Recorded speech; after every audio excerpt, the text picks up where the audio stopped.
Welcome to this online training on communication and capitalization for a cross-border cooperation project. Project management is not only about implementation of project activities and financing, it is also about people and relationships. In other words, communication is an essential part of project implementation, and it requires careful planning as well as allocation of resources in terms of time, money, personnel, and expertise. And most probably, you have already planned your main communication activities in the application form. Our three project partners, Anna, Boris, and Carla, are now starting their project implementation, and together they will tackle the challenge of reviewing their planned project communication activities.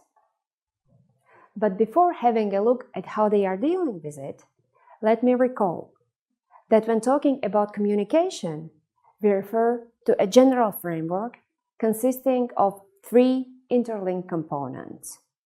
First of all, it is internal communication that enables data flow among the project partners. Secondly, external communication that informs about project achievements. And thirdly, capitalization that supports transfer of project results and outputs.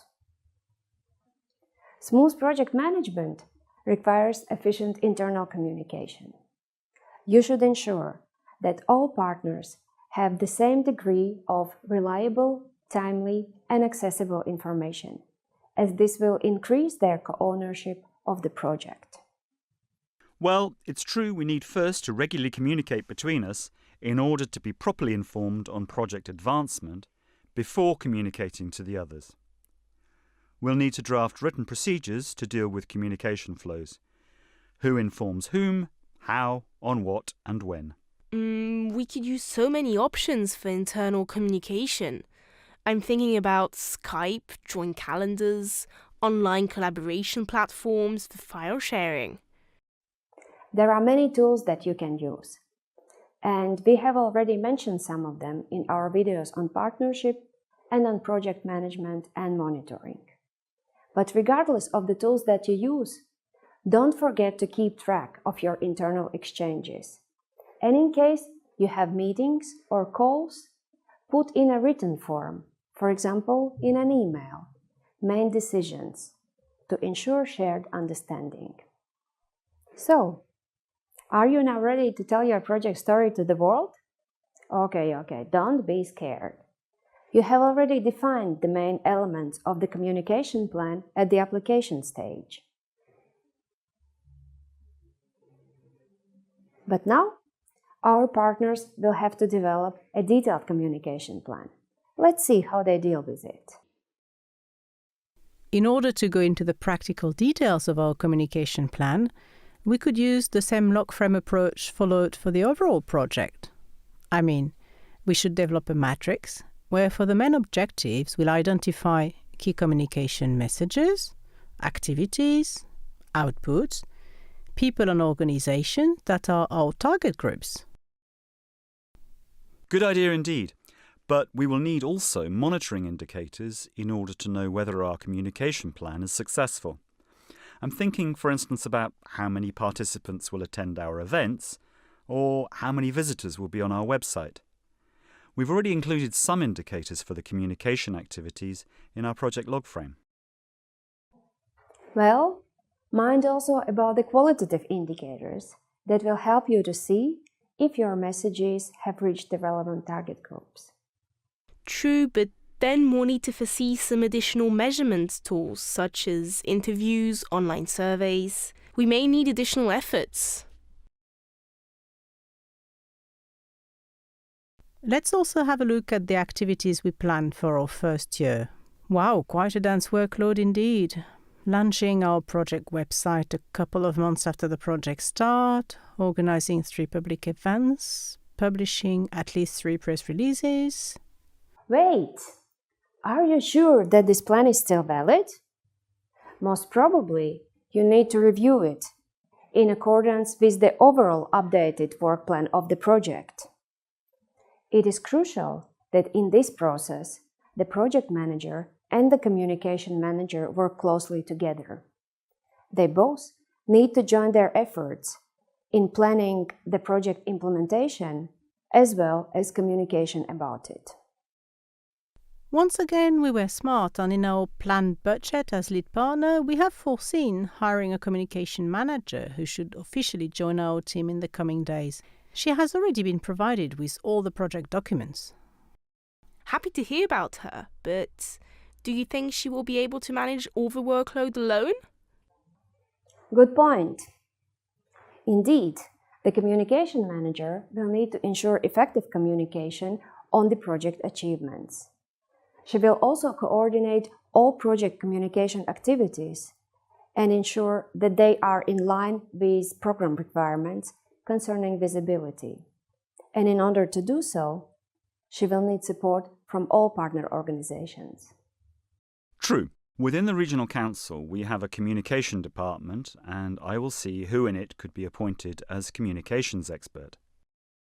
When you have your communication team, and you have reviewed and updated the communication activities, it is time to see in a more detailed way how you can use the tools that you have mentioned in the work plan, such as project website, events, networking, social media, traditional media, videos, publications, newsletters, and so on.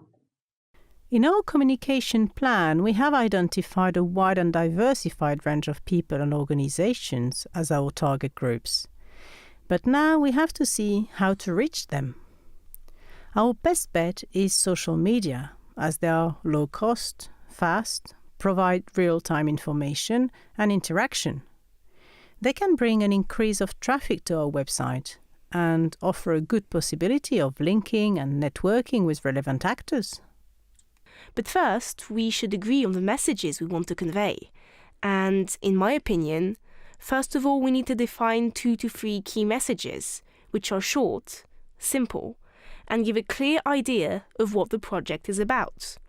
After all, as project partners, we should speak with one voice. For instance, we could say, a new cross-border partnership of Alavir and Rivala regional authorities and environmental associations is working with farmers and waterside property owners to reduce water pollution.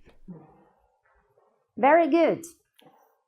Irrespective of the tools that you use, don't forget that when you are trying to get media attention, storytelling techniques are essential. Of course, in order to have a compelling story, you need facts and figures first.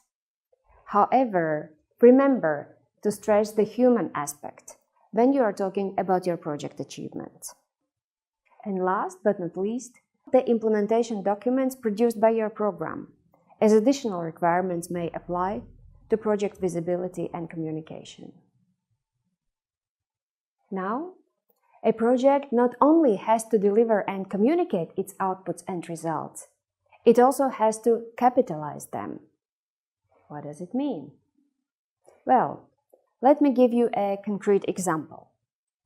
When implementing their project, our partners will develop templates and procedures for regular cross-border exchange of data and measurements on river water pollution. It is important to make this knowledge accessible to other groups outside the project and to encourage them to use and transfer the results of the project. All the efforts deployed to transfer the project achievements will become part of the capitalization strategy. Interesting indeed. I know that a national project managed by the Ministry of Environment is working on a similar topic, and it could be interesting to exchange with them on measurement methodologies. Well, we could invite them to our next project conference, as we have planned some budget for this kind of external intervention. Fine, and don't forget, we have also foreseen joining a couple of regional networks of municipalities and NGOs working on river water pollution in order to create some synergies and promote our experience of restoring vegetation on the riverbanks and in decreasing the use of fertilizer. Well done! I see that you have caught the idea of what capitalization is all about. But maybe you can take a step further. Have you thought about persuading the external target groups and other institutions to reuse your project achievements in other frameworks? A challenging task, as we know how difficult it can be attracting and keeping the interest of other organizations. But if we include them from the beginning of the project, we could get them. Well, we could invite some of them to our technical committees or publish information briefings, or better still, draft recommendations on how to implement at a wider scale the tools and technologies tested by our project. Wait, that's a lot of stuff. Maybe we could draft a plan of capitalization activities, including all the activities, related target groups, and possible tools. Keep going. And don't miss the opportunity to participate in the activities that may be organized by your program or the national or regional authorities to facilitate capitalization among the projects. Whoa! Just seen that our first tweet already received 30 likes in less than 2 days. It seems that the message on the need to fight against river pollution has a lot of followers. For all the steps that we have outlined, you will find supporting material on our platform. We hope that you have enjoyed this cross-border cooperation online training.